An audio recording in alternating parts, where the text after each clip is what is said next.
बिस्मिल्लाहिर्रहमानिर्रहीम। अस्सलाम वालेकुम स्टूडेंट्स, मैं हूँ तहमीना वकील और आज हम एफएससी सेकेंड ईयर केमिस्ट्री का 26 लेक्चर स्टार्ट कर रहे हैं which is from the last chapter of your book that is the environmental chemistry. Last lecture में हमने एनवायरमेंटल केमिस्ट्री का इंट्रोडक्शन देखा था कि एनवायरमेंटल केमिस्ट्री क्या होती है और उसमें हमने फिर डिफरेंट कंपोनेंट ऑफ एनवायरनमेंट को डिस्कस किया था। Today we will going to discuss about different effects of polluted air on environment, क्योंकि हमने लास्ट टाइम स्टार्ट किया था एयर पोल्यूशन से और एयर पोल्यूशन में 4 डिफरेंट पोल्यूटेंट्स को डिस्कस किया था विच आर प्राइमरी पोल्यूटेंट्स। अब वो जो प्राइमरी पोल्यूटेंट्स हैं they will react to produce some secondary pollutants which cause some drastic effects such as acid rain, smoke and the ozone layer depletion. तो first मैं आपसे discuss करूँगी about the acid rain. Acid rain जो है it was discovered by Angus Smith in Great Britain in the mid 17th century. ठीक है, किसने discover की थी acid rain? Acid rain it was discovered by Angus Smith. ठीक है, उसने डिस्कवर की थी, उसको एसिड डेपोजिशन भी कहा जाता है। तो अगर हम इसको डिफ़ाइन करें या इसको देखें क्या होती है, it is a popular term which is referring to the deposition of mixture from wet and dry components. ये कि आपके पास क्या है, डेपोजिशन है, जैसा मैंने बताया कि इसे एसिड डेपोजिशन भी कहा जाता है। तो इट इज़ डेपोजिशन, किस चीज़ की डेपोजिशन है? वेट मिक्सचर्स की। वेट में हमारे पास आ जाते हैं rain, snow, slit, fog, cloud, water, due, जिसमें कि मॉइस्चर और वाटर कंटेंट होता है।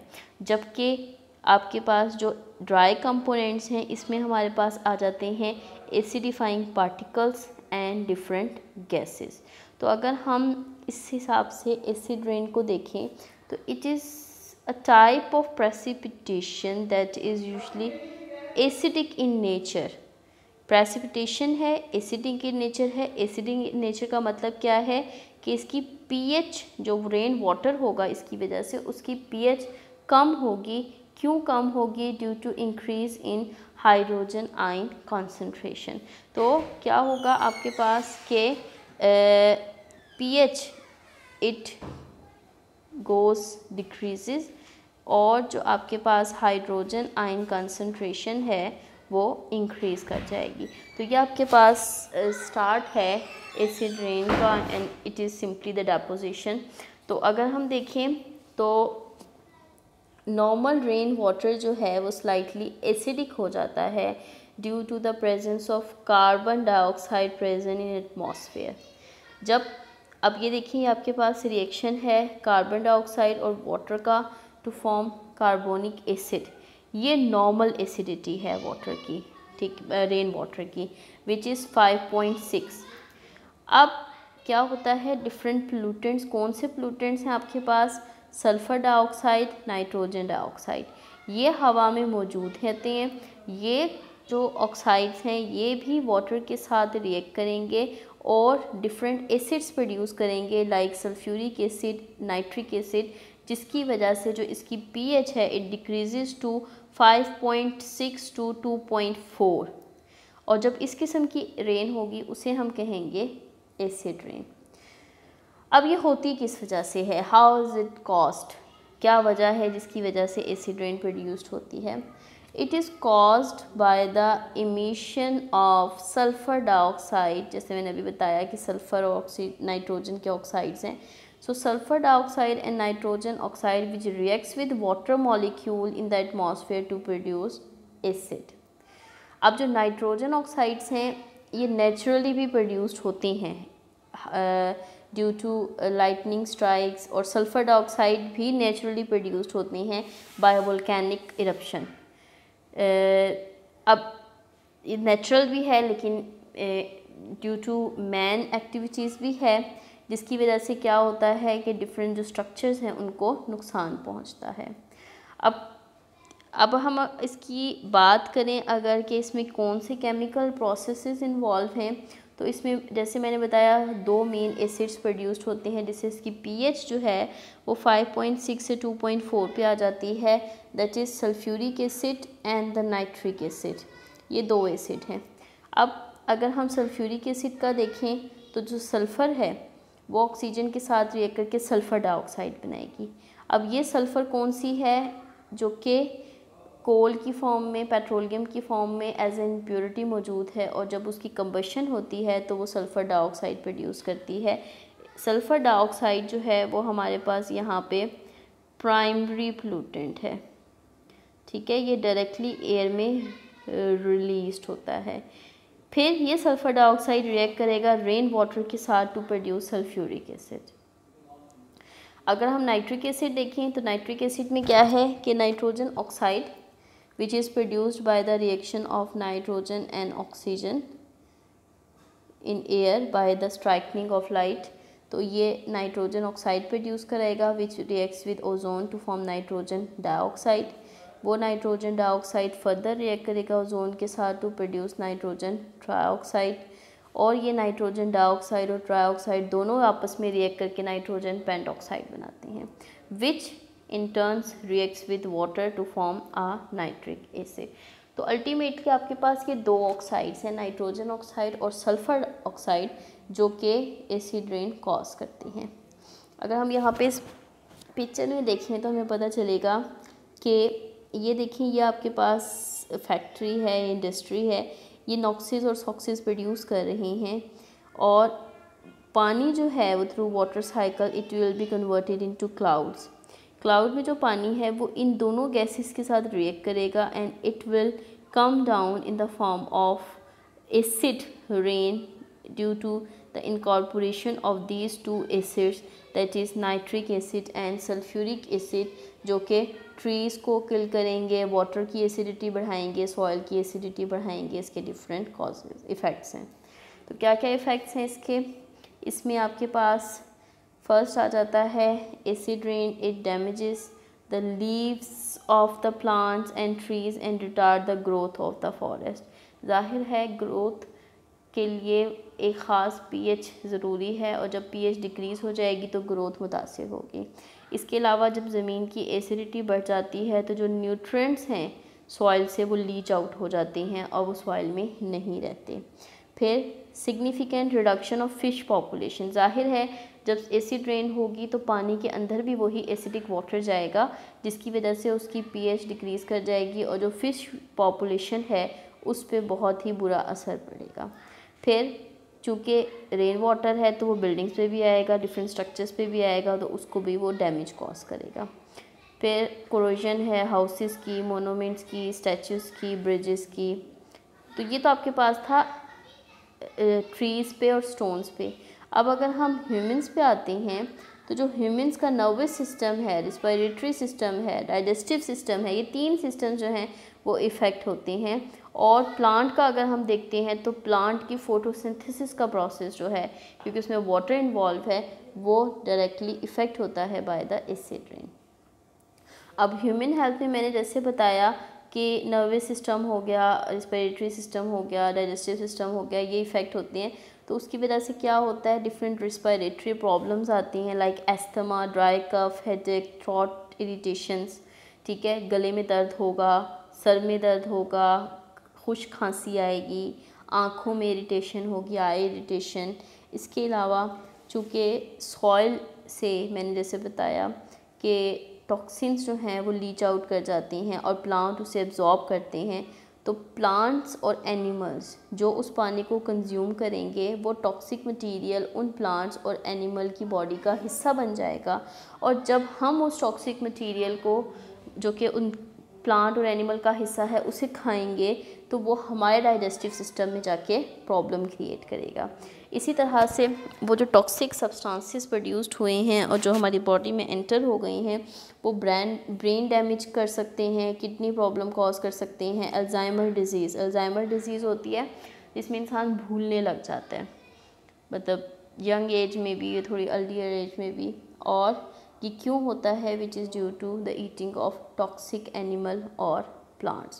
So this is all about the acid rain. Next जो हमारा फर्स्ट टॉपिक है वो है about smoke, the second effect of pollutants on the environment. जो स्मोक का लफ्ज़ है वो माइट भी आप लोगों ने लास्ट 2-3 ईयर्स में देखा होगा और इसके बारे में बहुत ज़्यादा आगाही भी दी गई है। जैसे कि हमने देखा है अपने कॉलेज में भी डिफरेंट पैनाफ्लेक्स वगैरह लगे होते हैं ताकि जो आपका आप लोगों को आगाही दी जा सके अबाउट स्मोक, कि स्मोक क्या होती है। अब स्मोक में क्या चीज़ है कि ये लाहौर में जैसे बहुत ज़्यादा और फैसलाबाद रीजन में बहुत ज़्यादा, क्योंकि वो इंडस्ट्रियल एरिया है, वहाँ पे इंडस्ट्रीज़ हैं, तो वहाँ पे जो है ये ऑब्ज़र्व की गई है। ये देखें यहाँ पे डायग्राम में भी शो किया गया है, ठीक है। एक हेज़ सा प्रोड्यूस हो जाता है सिटीज़ में।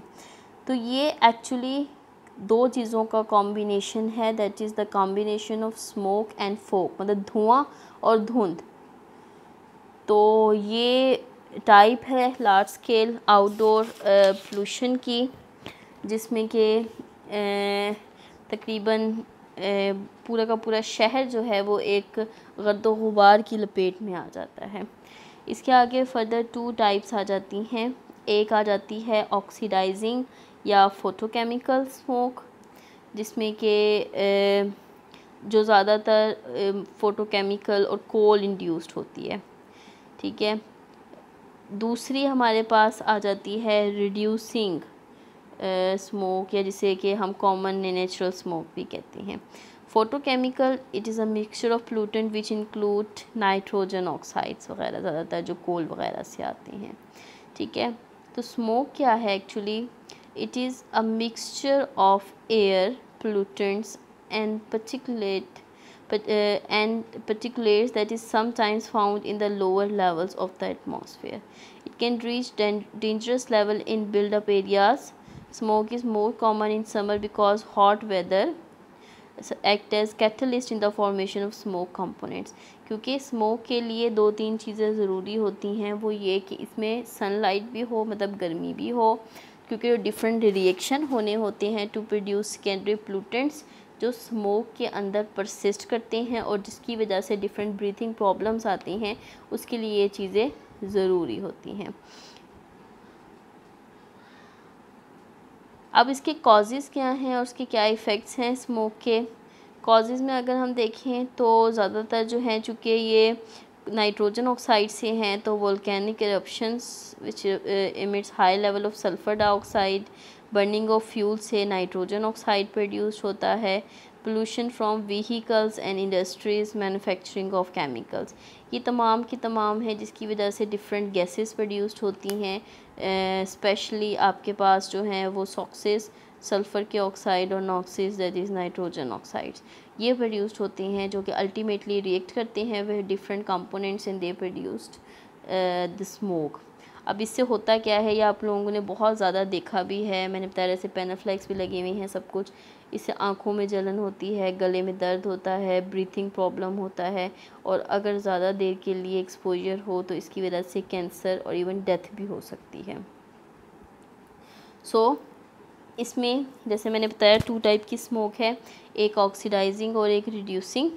तो रिड्यूसिंग कौन सी है, जिसमें कि हाई कंटेंट होता है सल्फ़र डाइऑक्साइड का। सल्फ़र डाइऑक्साइड की प्रेजेंस की वजह से it is reducing in nature, reduce करती है। जैसे आपके पास स्मोक और सल्फ़र डाइऑक्साइड प्रोड्यूस्ड होते हैं from the burning of coal, तो ये कंबाइन करेगी और ये इंडस्ट्रियल, इसे इंडस्ट्रियल स्मोक भी कहते हैं। क्यों? क्योंकि जो सल्फ़र डाइऑक्साइड है it is actually associated with industries. दूसरी आ जाती है ऑक्सीडाइजिंग स्मोक, ये ज़्यादा ख़तरनाक है ऑक्सीडाइजिंग जो है। It is termed as oxidizing smoke which consists of higher concentration of oxidant like ozone, ठीक है। इसमें ओजोन प्रोड्यूस्ड होती है, इसके अलावा और डिफरेंट ऑक्सीडाइजिंग एजेंट्स प्रोड्यूस्ड होते हैं। जैसे आपके पास आ जाता है PAN, पैन, ठीक है, पैन आ जाता है। पैन जो है वो बहुत ही डेंजरस केमिकल है विच इज़ पर ऑक्सी एसिटाइल नाइट्रेट, ये आगे इसके बारे में हम देखेंगे। तो ऑक्सीडाइजिंग स्मोक क्या है, ये आपके पास येलोइश ब्राउन ग्रे हेज होती है which is form in the presence of water droplets and chemical reaction, ठीक है। और चूँकि इसमें डिफरेंट केमिकल्स प्रोड्यूस्ड हो रहे होते हैं तो इसमें एक अनप्लीजेंट सी ऑडर भी आती है, स्मेल भी आ रही होती है स्मोक के अंदर, ठीक है। अब ये देखें, ये आपके पास एक उससे डायग्राम से शो करने की कोशिश की गई है। अगर हम यहाँ पे गौर करें तो इसमें सनलाइट भी है, इसके अलावा जो है वो इंडस्ट्रीज़ वगैरह सब कुछ, तो वोल्केनिक इरप्शन है, इसके अलावा इंडस्ट्रीज़ हैं, शिप वगैरह हो गई या गाड़ियाँ हो गई, वो सब के सब जो है वो डिफरेंट टाइप के केमिकल्स प्रोड्यूस करते हैं जो कि प्राइमरी पोल्यूटेंट्स हैं। The primary pollutants they will combine to produce secondary pollutants, जैसे ओजोन है या पैंस हैं। और ये जो सेकेंडरी पोल्यूटेंट्स हैं ये आगे स्मोक कॉज करते हैं।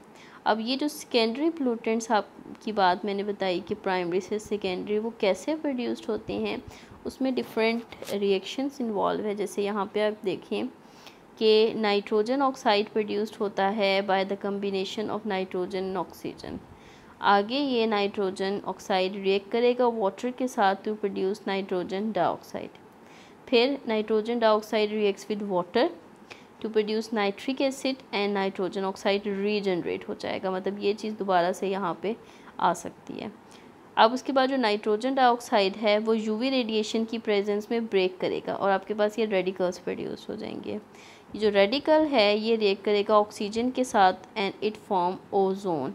अब ये जो ओजोन है it is a secondary pollutant which is photochemical, मतलब इसमें ये फोटोकेमिकल रिएक्शन में इन्वॉल्व है। फिर हाइड्रोकार्बन्स हैं डिफरेंट, वो ऑक्सीजन और नाइट्रोजन ऑक्साइड की प्रेजेंस में they will produce PANs that is peroxy acyl nitrates. इसी तरह से ऑक्सीजन रेडिकल्स और ओजोन्स ये रिएक्ट करते हैं एंड दे प्रोड्यूस एल्डिहाइड्स। तो ये देखिए ये आपके पास डिफरेंट रिएक्शंस हैं जिसमें कि सेकेंडरी पोल्यूटेंट्स प्रोड्यूस्ड हो रहे हैं which cause the photochemical smoke. अब इसके इफ़ेक्ट्स अगर हम देखें तो इसमें सबसे बड़ा जो रिस्क आता है वो आपके एयर पैसेजेस जो हैं उनकी ब्लॉकेज का आता है, जो सबसे ज़्यादा, क्योंकि जिस हवा में ही बहुत ज़्यादा पोल्यूशन है जिसमें हेज़ क्रिएट हो गई है, तो उस हवा में जब हम सांस लेंगे तो हमारा रिस्पायरेटरी ट्रैक्ट पूरा ब्लॉक हो जाएगा और जिसकी वजह से ये लंग्स को इफ़ेक्ट करेगी, एस्थमा हो सकता है, आईज़ में जाके डायरेक्ट आई इरिटेशन, गले में जाके जो है वो थ्रोट इरिटेशन, ठीक है। तो more than 600 people died in New York city in 1953 and 1963 इस स्मोक की वजह से। अब जो है वो कुछ स्टैंडर्ड्स हैं for the production of these pollutant, जिसकी वजह से इसकी कंसंट्रेशन या इसकी क्या कहेंगे अवेलेबिलिटी कम हो गई है। इसके अलावा जो है it also cause the plant life, animal, building material and fabric to be damaged, उनको भी हार्म करता है और एटमॉस्फेयर को भी हार्म करता है। अगर सल्फ़र डाइऑक्साइड ख़ास हद तक इसमें इंक्लूड हो जाए तो वो जो है वो ये ऐसी गैस प्रोड्यूस होती है जो कि आपके लंग्स में जाके उसको इफ़ेक्ट करती है ब्रीथिंग के लिए, मतलब उसकी जो इलास्टिसिटी है उसको कम करती है, जिसकी वजह से ब्रीदिंग प्रॉब्लम आता है। This type of smoke is called sulphur smoke. तो ये सेकेंड कैटेगरी थी, ठीक है, दैट इज़ अबाउट स्मोक, जिसमें हमने देखा कि स्मोक में किस तरह से जो है वो सेकेंडरी पोल्यूटेंट्स प्रोड्यूस्ड होते हैं और वो डेंजरसली इफ़ेक्ट करते हैं हमारी हेल्थ को। थर्ड आ जाता है ओजोन डिप्लीशन। ओजोन डिप्लीशन या ozone layer depletion, it is simply the wearing out of the amount of ozone in the stratosphere.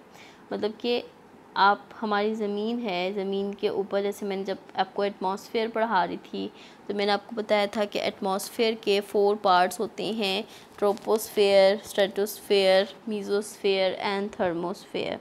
तो उसमें जो सेकंड पार्ट है which is stratosphere, it is actually made up of ozone. तो अगर ozone gas है उसमें उसकी concentration कम होना शुरू हो जाए तो वहाँ पे एक्चुअली वो होल क्रिएट हो जाता है या डिप्लीशन हो जाती है। और वो होती किस वजह से है, उसके डिफरेंट फिर आगे रीज़न्स हैं, जैसे कि इंसुलेटिंग फोम्स हो गई, solvent, soap, cooling things like air conditioner, refrigerator, take away containers जिसमें कि क्लोरोफ्लोरोकार्बन्स यूज़ हो रहे हों। तो ये तमाम की तमाम इसकी चीज़ें हैं जो हम आगे अभी डिटेल्स में डिस्कस करेंगे। सो ओजोन डिप्लीशन क्या है? Ozone depletion, it is describe by two distinct but related phenomena which is observe since the late 1970, जिसमें कि 4% volume of the ozone decrease हुई थी, और उसके बाद मज़ीद जो है वो पोलर रीजन्स में थी। या आपने सुना भी होगा कि अंटार्कटिक रीजन में पोल्स जो है वो नॉर्थ साउथ पोल में, वहाँ पे जो है वो ओज़ोन की डिप्लीशन स्टार्ट हो गई थी। और उस फिनोमेना को, चूँकि वहाँ पे ओज़ोन लेयर इतनी कम हो गई थी कि ना होने की बराबर थी, तो उसको हमने ओज़ोन होल का नाम दे दिया कि ये ओज़ोन होल है। बाद में जो है वो फिर उसको मज़ीद स्टडी किया गया। यहाँ पे अगर हम ओज़ोन का स्ट्रक्चर देखें, क्योंकि जो ओज़ोन है it is the allotropic form of oxygen. Simple oxygen में 2 ऑक्सीजन एटम होते हैं by which are bonded by a double bond. Ozone जो है it is the allotropic form of oxygen which has 3 oxygen atom. और ये इसका जो है वो, ये देखिए यहाँ पे इसका स्ट्रक्चर जो है वो शो किया गया है। अब इसकी डिप्लीशन किस वजह से होती है? चूँकि इस केस में ये जो बॉन्ड है, ये बॉन्ड ये डबल नहीं है बल्कि ये रेजोनेट कर रहा है, so it is a weak bond. तो चूँकि वो बॉन्ड वीक है देन द मॉलिक्यूलर ऑक्सीजन, तो वो आसानी से यूवी रेडिएशन से ब्रेक कर जाता है। जब वो बॉन्ड ब्रेक करेगा then you will get oxygen radical and oxygen molecule. ठीक है, आगे दोबारा से वो जो ऑक्सीजन रेडिकल प्रोड्यूस्ड हो गया है वो रिएक्ट करेगा ओज़ोन के साथ एंड इट प्रोड्यूस 2 ऑक्सीजन।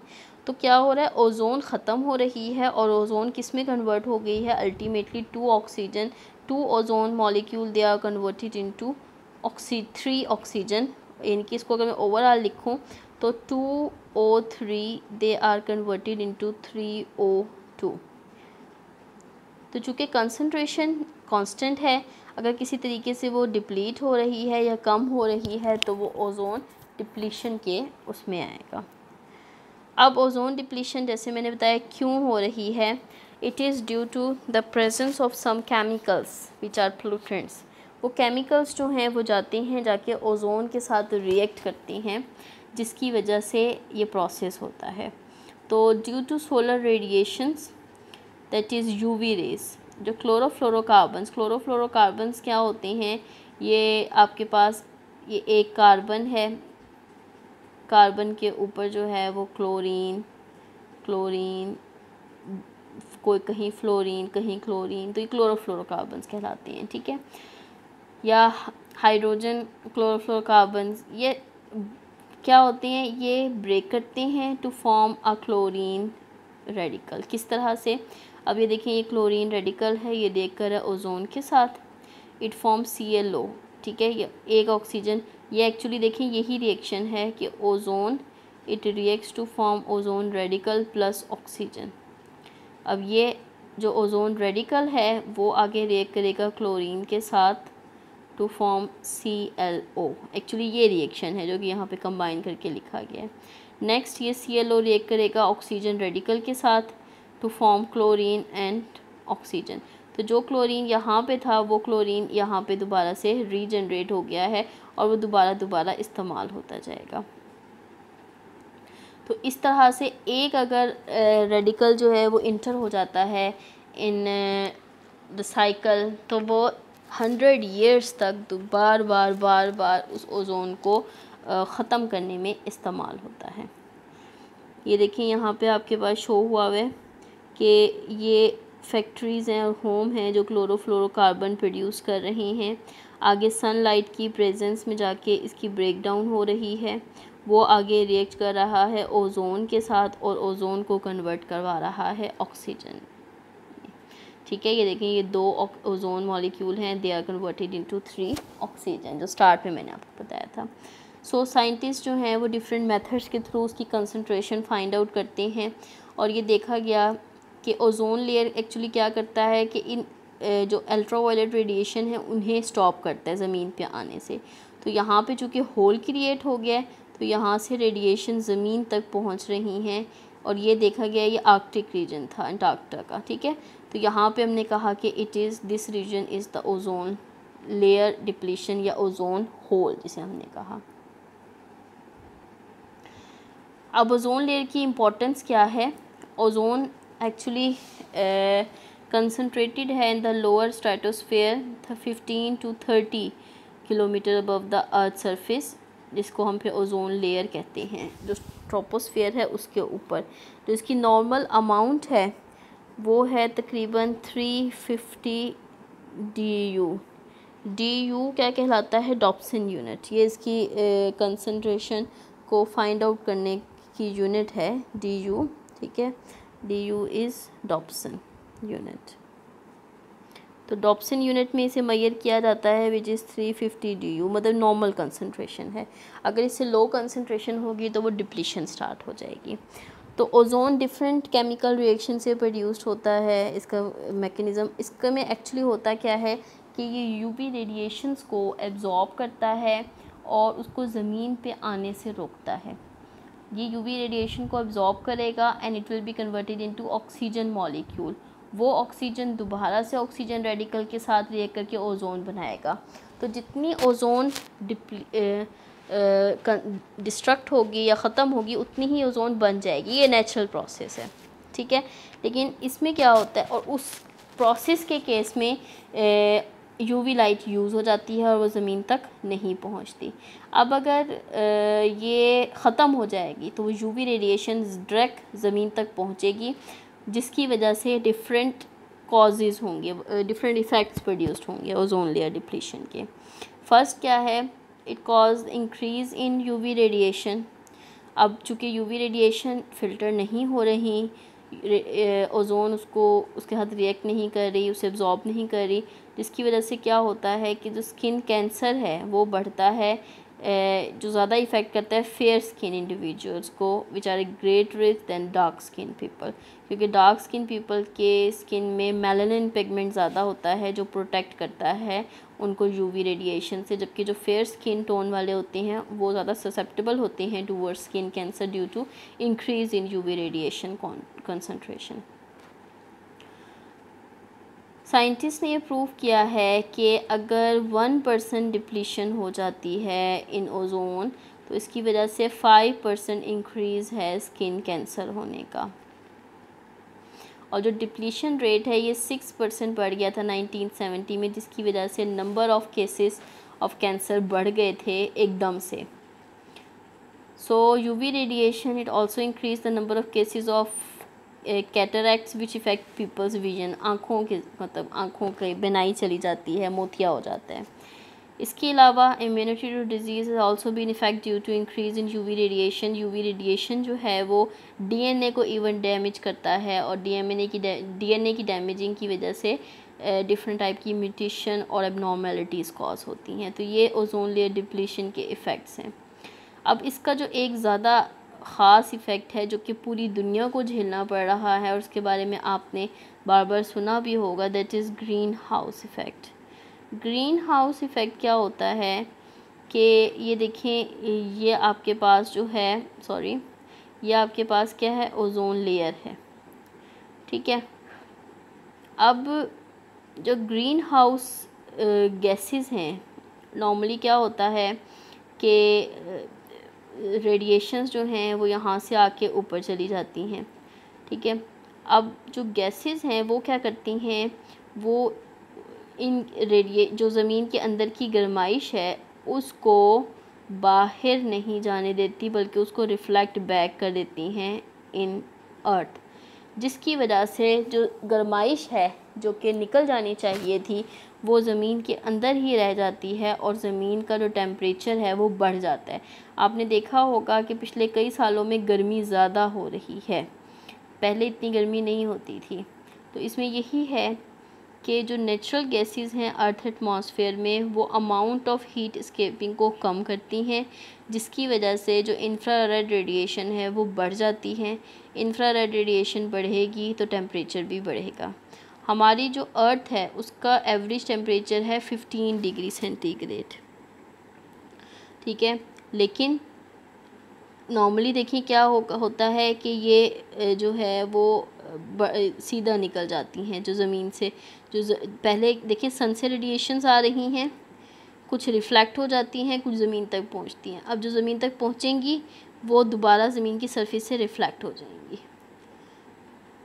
अब जो ये ग्रीन हाउस गैसेस हैं वो क्या करती हैं कि वो इसको रिफ़्लेक्ट बैक कर देती हैं, उसको बाहर जाने नहीं देती। चूँकि ये रेडिएशंस हैं, अगर ये बाहर नहीं जाएंगी, ज़मीन के अंदर ही रहेंगी, तो उसकी वजह से टेम्परेचर बढ़ेगा, जो हमें पता है कि आजकल बढ़ रहा है, और इसकी वजह से जो है वो डिफरेंट प्रॉब्लम्स कॉज हो रही हैं, ठीक है। तो ये जो है वो आपके पास था about the ozone layer depletion and the green house effect, ठीक है। अब इसमें अगर हम क्लोरोफ्लोरोकार्बन्स का देखें रोल, तो क्लोरोफ्लोरोकार्बन्स जो हैं वो ओजोन लेयर डिप्लीशन में एज एन कैटलिस्ट एक्ट करती हैं। ये देखें, ये आपने जो नेचुरल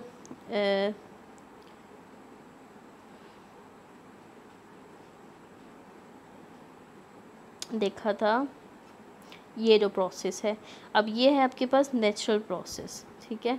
अब इस केस में जो ये ऑक्सीजन प्रोड्यूस्ड हो रहा है ये नेचुरली है, लेकिन अगर हम इस केस में कोई पोल्यूटेंट डाल देंगे लाइक क्लोरोफ्लोरोकार्बन्स, तो वो जो क्लोरोफ्लोरोकार्बन है वो प्रोड्यूस करते हैं क्लोरीन।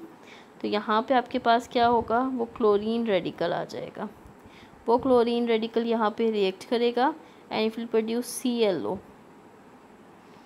और वो ClO आगे रिएक्ट करेगा इसके साथ ऑक्सीजन के साथ and it produced oxygen plus chlorine radical, और वो दोबारा ये प्रोसेस कंटिन्यू होगा। तो वो एक्चुअली क्या करेगा कि एज अ कैटलिस्ट एक्ट करेगा, यूज़ होगा और रीजनरेट हो जाएगा, यूज़ होगा और रीजनरेट हो जाएगा, और अप टू एक क्लोरीन फ्री रेडिकल जो है वो तकरीबन 1 लाख ओजोन मॉलिक्यूल को डिस्ट्रॉय करने में यूज़ होता है, और वो एटमॉस्फेयर में 100 ईयर्स तक अवेलेबल होता है, ठीक है। तो ये आपके पास था, ये तीन चीज़ें, that is the acid rain, smoke and ozone layer depletion, जो कि एक्चुअली क्या है, प्राइमरी से जब सेकेंडरी पोल्यूटेंट्स प्रोड्यूस्ड होते हैं तो उसकी वजह से प्रोड्यूस्ड होती हैं। So this is all about air pollution. तो हमारा जो फर्स्ट टाइप ऑफ पोल्यूशन है दैट इज़ एयर पोल्यूशन यहाँ पे कंप्लीट होता है। इसको आप अच्छी तरह से रीड आउट करें, गो थ्रू करें। इंशाल्लाह नेक्स्ट टाइम जो है वो फिर हम वाटर पोल्यूशन पे बात करेंगे। तब तक के लिए अल्लाह हाफ़िज़।